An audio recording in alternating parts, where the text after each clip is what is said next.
समाज की सबसे खतरनाक सच्चाइयों में से एक सच्चाई ये है कि हमने महिलाओं के सम्मान की बातें तो बहुत की, लेकिन एक पूरी व्यवस्था ऐसी खड़ी कर दी जिसमें लड़की को जन्म से लेकर बाजार तक देखे जाने वाली चीज़ बना दिया गया। दुखद बात यह है कि यह सब इतना सामान्य हो चुका है कि अब किसी को असामान्य लगता भी नहीं है। एक छोटी बच्ची जब पहली बार टीवी देखती है, मोबाइल चलाती है, सोशल मीडिया खोलती है, तब उसे दुनिया ये नहीं सिखाती कि एक महिला वैज्ञानिक भी हो सकती है, दार्शनिक भी हो सकती है या नेता भी हो सकती है। दुनिया सबसे पहले उसे यह दिखाती है कि सुंदर दिखना देखो सबसे बड़ा मूल्य है। फिल्मों में कैमरे की भाषा देखिए आप, कई बार कहानी से ज़्यादा ध्यान शरीर पर होता है। गानों में महिलाओं को ऐसे प्रस्तुत किया जाता है जैसे उनका अस्तित्व सिर्फ आकर्षण पैदा करने के लिए ही हुआ हो।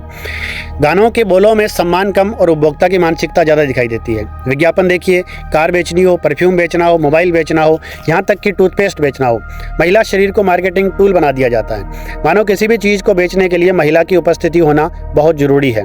विदेशी पोर्न उद्योग, इंटरनेट पर फैले अत्यधिक यौन कंटेंट ने एक ऐसी बड़ी मानसिकता पैदा कर दी है कि कम उम्र में बच्चे और किशोर ऐसे दृश्य देखने लगते हैं जहाँ रिश्तों को सम्मान, संवेदना और समझ से नहीं बल्कि शक्ति, नियंत्रण और शरीर पर तक सीमित करके दिखाया जाता है। धीरे धीरे कुछ लोगों के दिमाग में ये बैठने लगता है कि महिलाएं सिर्फ इंसान नहीं है बल्कि एक उपयोग करने की वस्तु है।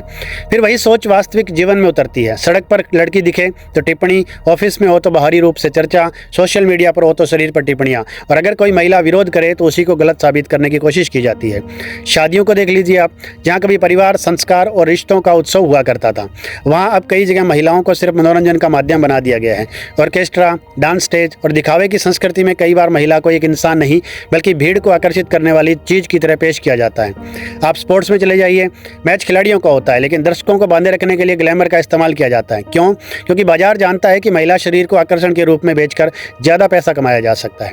ये केवल पुरुष की गलती नहीं है, यह पूरे उपभोक्तावादी समाज की मानसिकता है। एक ऐसा सिस्टम जहाँ हर चीज़ बिकाऊ है और महिला की छवि सबसे ज़्यादा बिकने वाला माध्यम बना दी गई है। सबसे दुखद बात यह है कि इसी समाज में जब महिलाओं के खिलाफ अपराध बढ़ते हैं तब लोग सिर्फ कानून की बात करते हैं, लेकिन कोई ये नहीं पूछता कि आखिर हम बचपन से दिमागों में बच्चों के भर क्या रहे हैं। अगर एक लड़का बचपन से यही देखेगा कि महिलाओं को हर जगह आकर्षण, ग्लैमर और उपभोग के रूप में प्रस्तुत किया जा रहा है तो उसके भीतर सम्मान की भावना अपने आप पैदा नहीं होगी। सम्मान सिखाना पड़ता है। समस्या कपड़ों से कहीं गहरी है, समस्या नज़र की है। समस्या उस सोच की है जिसने महिला को इंसान से पहले दृश्य बना दिया। और विडंबना देखिए, उसी समाज में लोग देवी की पूजा भी करते हैं और महिलाओं को ऑनलाइन ट्रोल भी करते हैं। उसी समाज में बेटी बचाओ के पोस्टर भी लगते हैं और महिलाओं को विज्ञापन बेचने का साधन भी बनाया जाता है। सवाल ये नहीं कि महिलाएं क्या पहनती हैं, कहाँ जाती हैं, क्या करती हैं। सवाल ये है कि समाज उन्हें आखिर समझता क्या है।